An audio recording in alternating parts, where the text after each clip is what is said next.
عاشورہ کے دن کی فضیلت اور خرافات۔ ماہ محرم الحرام اسلامی سال کا پہلا مہینہ ہے۔ ماہ محرم حرمت کا مہینہ ہے۔ اس مہینے کا احترام کریں۔ اس مہینے میں جنگ و جدال و قتال سے پرہیز کریں۔ محرم کی 10 تاریخ کا روزہ رمضان کے فرض روزوں کے بعد تمام روزوں سے افضل ہے۔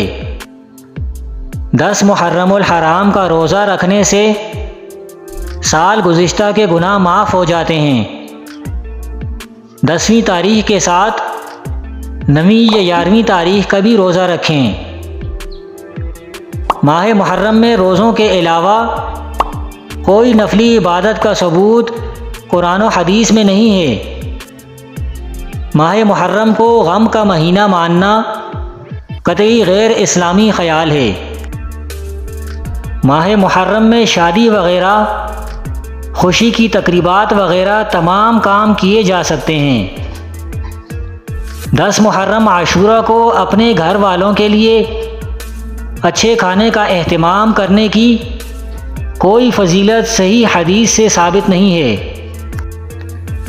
محرم الحرام میں بدعات و خرافات۔ محرم الحرام کے مہینے میں جو بدعات ایجاد ہوئی ہیں یہ آپ صلی اللہ علیہ وسلم کے زمانے کے بعد کی پیداوار ہیں۔ چنانچہ علامہ ابن کثیر رحمۃ اللہ علیہ فرماتے ہیں کہ 352 ہجری کے محرم کی 10ویں تاریخ کو معز الدولہ نے حکم دیا کہ بازاروں کو بند رکھا جائے اور عورتیں کھردرے بالوں کے کپڑے پہنیں اور بازاروں میں ننگے منہ، بکھرے بال اور منہ پہ تمانچے مارتے ہوئے حسین بن علی رضی اللہ تعالیٰ عنہ ابن ابی طالب کا نوحہ کرتی ہوئی نکلیں۔ اس کے بعد ہر سال اس ماہ میں خرافات بڑھتی ہی چلی گئیں اور آج کل رائج رسومات و بدعات کی ایک لمبی فہرست ہے جس کا دین اسلام سے کوئی تعلق نہیں ہے۔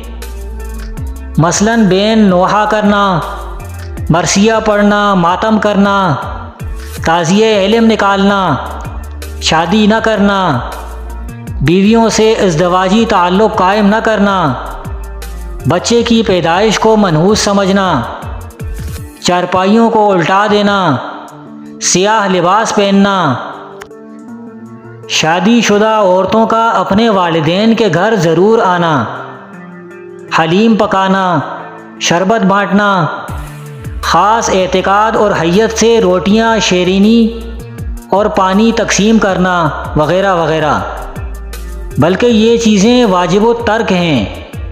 لہٰذا مذہب کے نام سے اس ماہ مقدس میں جس قدر خرافات ہوتی ہیں ان میں شرکت کرنے اور ان کو دیکھنے اور سننے سے اجتناب کریں۔ عاشورہ کا روزہ بھول کر بھی نہ چھوڑیں۔ حضرت ابو قتادہ رضی اللہ تعالیٰ عنہ سے روایت ہے کہ رسول اللہ صلی اللہ علیہ وسلم نے فرمایا، عاشورہ کے دن روزہ رکھنے سے میں اللہ پاک کی ذات سے امید کرتا ہوں کہ یہ ایک روزہ آدمی کے 1 سال پہلے کے گناہوں کا کفارہ بن جائے گا۔ 9، 10 یا 10، 11 کا روزہ رکھیں۔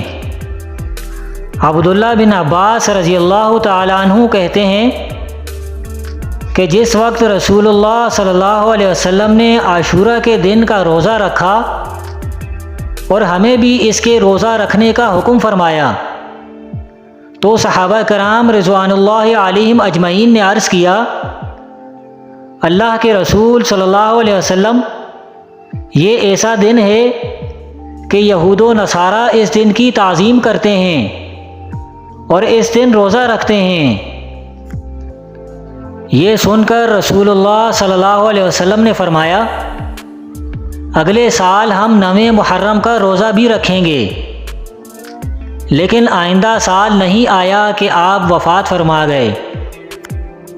عاشورہ کے دن کا خاص عمل۔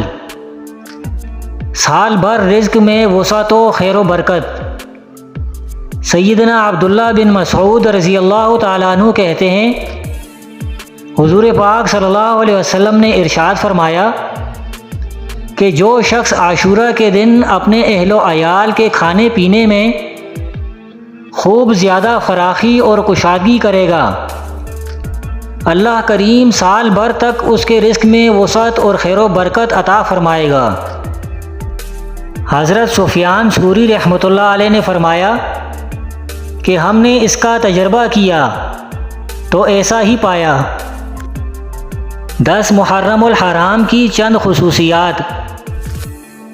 اس دن حضرت آدم علیہ السلام کی توبہ قبول ہوئی، حضرت ادریس علیہ السلام کو درجات عالیہ نصیب ہوئے، حضرت نوح علیہ السلام کی کشتی جودی پہاڑ پر اتری، حضرت ابراہیم علیہ السلام کو خلیل کا منصب عطا ہوا، حضرت یوسف علیہ السلام کو جیل سے رہائی نصیب ہوئی، حضرت یعقوب علیہ السلام کی بینائی لوٹائی گئی، حضرت یونس علیہ السلام کو مچھلی کے پیٹ سے نجات ملی، حضرت یونس علیہ السلام کی قوم کی توبہ قبول ہوئی، حضرت موسیٰ علیہ السلام کی قوم کو فرعون سے نجات ملی، حضرت عیسیٰ علیہ السلام کو زندہ آسمان پر اٹھایا گیا، حضرت حسین رضی اللہ تعالیٰ عنہ کو شہادت نصیب ہوئی۔